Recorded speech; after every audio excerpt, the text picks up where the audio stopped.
जय श्री श्याम, जय बागेश्वर धाम। दोस्तों, आज मैं आपके लिए एक ऐसी वीडियो लेके आया हूँ जो आपको एक नई ऊर्जा देगा। यकीन मानिएगा दोस्तों, ये वीडियो आपकी सोचने की क्षमता को विकसित कर देगा और आपके जीवन को एक नई दिशा प्राप्त करेगा। अगर ये वीडियो आपको पसंद आए तो सब्सक्राइब करके ही जाइएगा। श्री कृष्ण कहते हैं, मनुष्य के सारे संबंधों का आधार है अपेक्षा। पति कैसा हो जो मेरा जीवन सुख और सुविधा से भर दे। पत्नी कैसी हो जो सदैव मेरे प्रति समर्पित रहे। संतान कैसी हो जो मेरी सेवा करे, मेरा आदेश माने। मनुष्य उसी को प्रेम ही कर पाता है जो उसकी अपेक्षा पूर्ण करता है, और अपेक्षा की तो नियति है भंग होना। कैसे? क्योंकि अपेक्षा मनुष्य के मस्तिष्क में जन्म लेती है। कोई अन्य व्यक्ति उसकी अपेक्षाओं के बारे में जान ही नहीं पाता।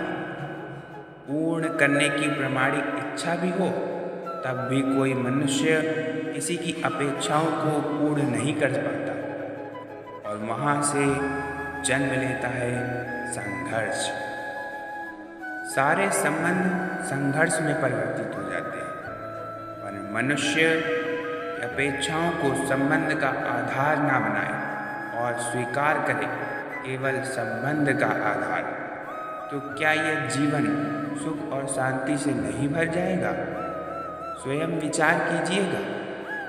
समय के आरंभ से ही मनुष्य को एक प्रश्न सदा ही पीड़ा देता है कि वो अपने संबंधों में अधिकतम सुख और कम से कम दुख किस प्रकार प्राप्त कर सकता है। क्या आपके सारे संबंधों ने आपको संपूर्ण संतोष दिया है? विचार कीजिए। हमारा जीवन संबंधों पर आधारित है। सुरक्षा संबंधों पर आधारित है। किसी कारण हमारे जीवन के सारे सुखों का आधार भी संबंध है, किंतु फिर भी हमें संबंधों में ही अधिकतर दुख क्यों प्राप्त होते हैं? सदा ही संघर्ष भी संबंधों से ही क्यों उत्पन्न हो जाता है? कभी विचार किया? जब कोई व्यक्ति किसी अन्य व्यक्ति के विचार अथवा कार्य को स्वीकार नहीं करता, उसमें परिवर्तन करने का प्रयत्न करता है, तो वहाँ से संघर्ष जन्म लेता है। अर्थात जितना अधिक अस्वीकार उतना ही अधिक संघर्ष, और जितना अधिक स्वीकार उतना ही अधिक सुख। क्या ये वास्तविकता नहीं है? क्या ये आपने कभी ऐसा विचार किया है? यदि मनुष्य स्वयं अपनी अपेक्षाओं पर अंकुश, अपने विचारों को परंची किसी अन्य व्यक्ति से परिवर्तन करने का प्रयत्न न कर, स्वयं अपने भीतर परिवर्तन करने का प्रयास करे, क्या संबंध में संतोष प्राप्त करना इतना कठिन है? अर्थात क्या स्वीकार ही संबंध का वास्तविक अर्थ नहीं? स्वयं विचार कीजिए। जब किसी व्यक्ति को किसी घटना में अन्याय का अनुभव होता है, तो वो घटना उसके अंतर को झकझोर देती है। समस्त जगत में उसे अपना शत्रु प्रतीत होता है। अन्याय लगने वाली घटना जितनी बड़ी होती है, मनुष्य का हृदय भी उतना ही अधिक विरोध करता है। उस घटना के उत्तर में वह न्याय मांगता है, और यह योग भी है। वास्तव में समाज किसी भी प्रकार का अन्याय व्यक्ति की आस्था और विश्वास का नाश है, किंतु यह न्याय क्या है? न्याय का अर्थ क्या है? अन्याय करने वाले को अपने कार्य पर पश्चाताप हो और अन्य भुगतान भुगतने वाले के मन में फिर से विश्वास है कि समाज के प्रति इतना ही अर्थ है न न्याय का, किंतु जिसके हृदय में धर्म नहीं होता, वह न्याय को छोड़कर वैर और प्रतिशोध को अपनाता है। हिंसा के बदले प्रतिहिंसा की भावना लेकर चलता है। स्वयं हो गई हुई पीड़ा से कहीं अधिक पीड़ा देने का प्रयत्न करता है और इस मार्ग पर चलते अन्याय को भुगतने वाला स्वयं वह अन्याय करने लग जाता है। शीघ्र ही वो अपराधी बन जाता है, अर्थात न्याय और प्रतिशोध के बीच बहुत कम अंतर होता है और इसी अंतर का नाम है घर। क्या यह सत्य नहीं? स्वयं विचार कीजिएगा।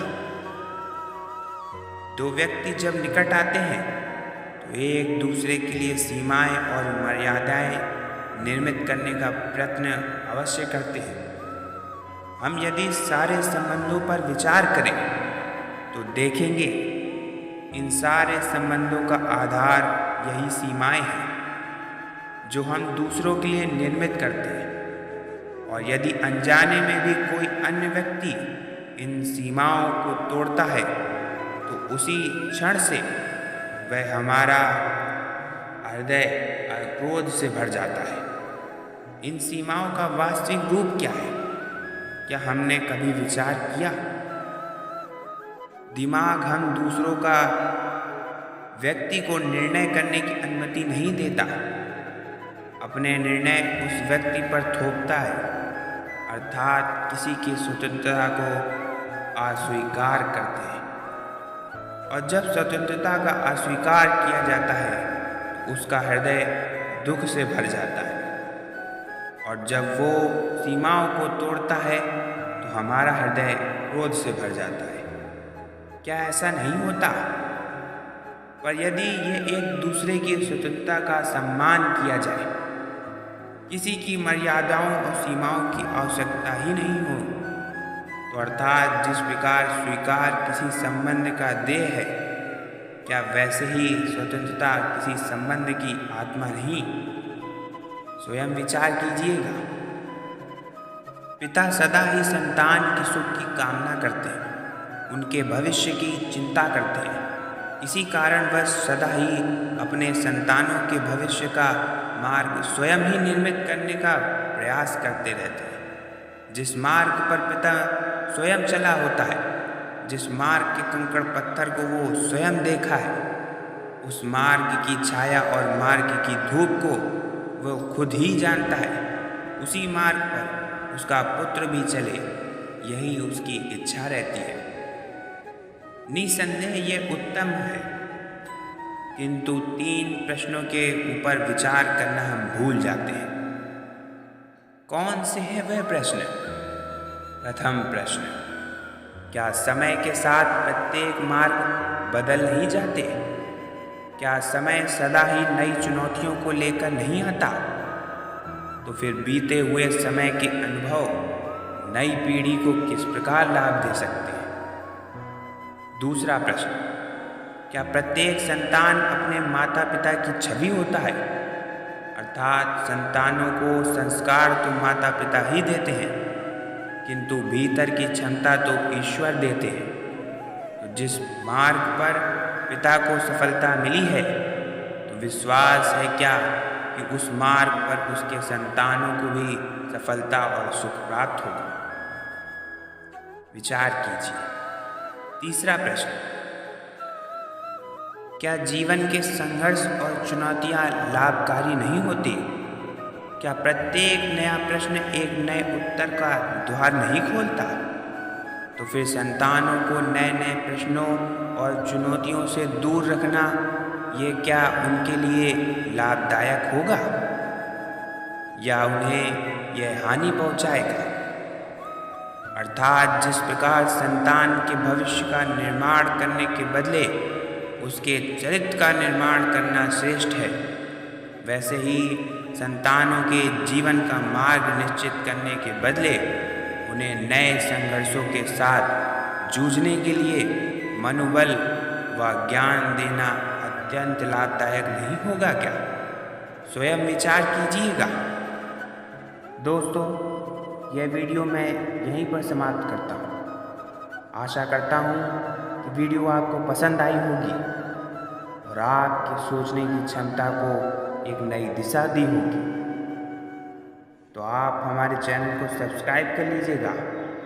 ऐसी ही ज्ञानवर्धक वीडियो को देखने के लिए हमारे चैनल पर निरंतर बने रहिए। तब तक अपना ख्याल रखिए। धन्यवाद। बोलिए राधे राधे।